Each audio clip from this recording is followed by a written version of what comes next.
What's going on, people? I'm DJ Sketch, and I'm here to bring you my review of the new Xbox One exclusive ReCore, Kenji Inafune's newest game. And so far, this game has actually been quite polarizing.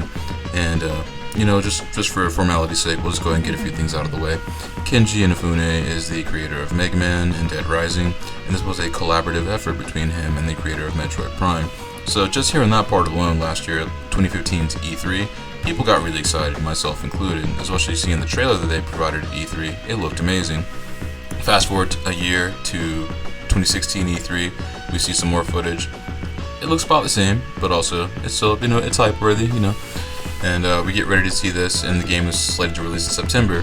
Fast forward to September, we have the game, it's out, and it's got some things to be happy about, but also it's got a lot of problems too. It's got some problems, much like how reality is. You got your good parts, you got your bad parts. So let's get into the bad parts first. So the bad parts, mainly the overworld, which is Far Eden. I'll get to the story part in just a minute. The overworld is a little bit bland, especially when you look down. You look at the sands. Everything, it looks basically like bright white, so almost you can't really tell if you're looking at snow or looking at sand. What am I looking at? What is this? But then you go into the dungeons. The dungeons are designed immaculately, like the actual dungeon design themselves. That part is great. So the only really downfall as far as like graphic design in this particular game is the actual overworld itself. Like, yes, it has a lot of verticality because you're going to be going through a lot of different areas and going to a lot of different heights, which you'll see as you play through the game, or at least as you go through even parts of this review, as a part I'm like kind of slinging around with Seth here. So like parts like that, they look great, but it makes me wonder why they kind of like took a backseat on designing the overworld, but then put so much effort into the dungeons, which I appreciate, but it seems like it should have been a little bit more well-rounded of a package. And as far as the story, you play as Jewel Adams. She's been in a 200-year nap and then wakes up to a distress call saying that everything's kind of going crazy. This kind of goes back into how the Mega Man games basically all play out.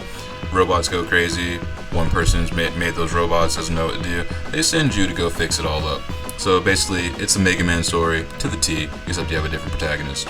So let's get that part of the way now. There you go. We've said it. We've covered it. Let's move on. So next, you go to the dungeons. Dungeons are very, very well designed. I know I've already said that part, but once you go through those, it's really where this game shines is the platforming. If you are a platform game enthusiast, or if you like those kind of games, I grew up playing the games on Nintendo and Sega Genesis and whatnot.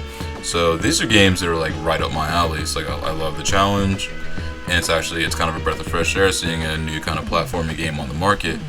But it's cool that it's really trying to get that game back on the forefront, but it's marred with graphical issues because there are screen tears.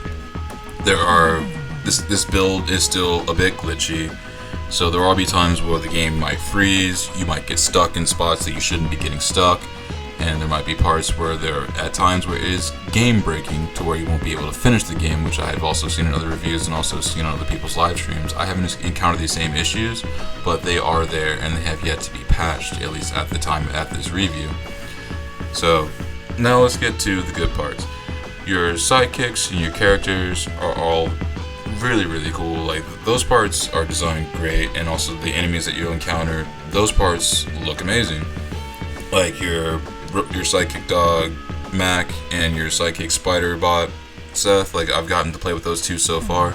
The gorilla bot that knocks things down for you and the hover bot that helps you kind of hover along things, haven't gotten those yet, but for the sake of this review, I think I've seen enough to actually be able to give it a very fair opinion, but also still be subjective. And those are designed great. Like, honestly, the character designs in this are good. Like, they're very good. I mean, this is like coming from the people that have been bringing you Mega Man games since the 80s. So this is kind of what they do. And design is good.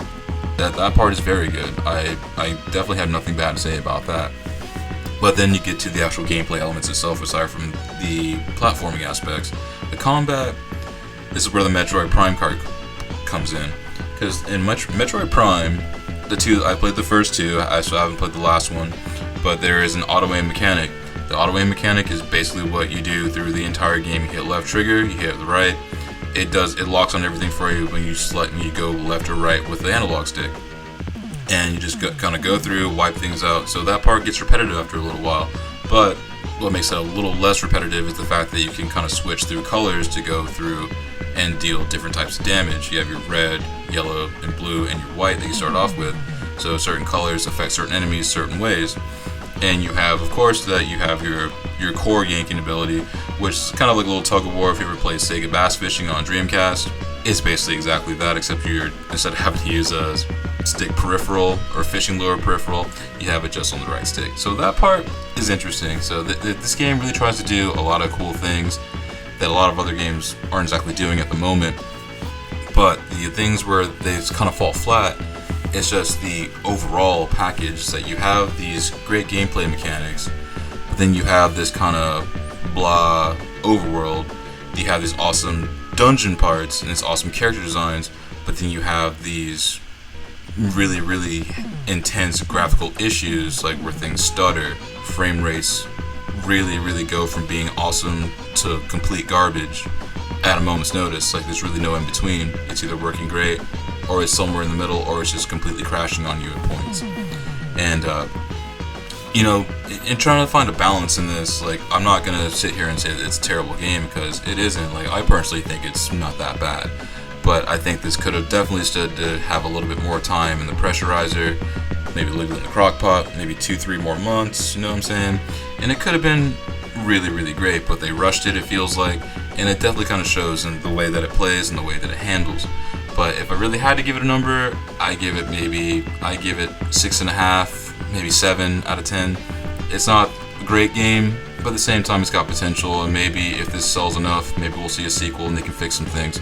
But I hope this review was helpful. I'll see you on the next one.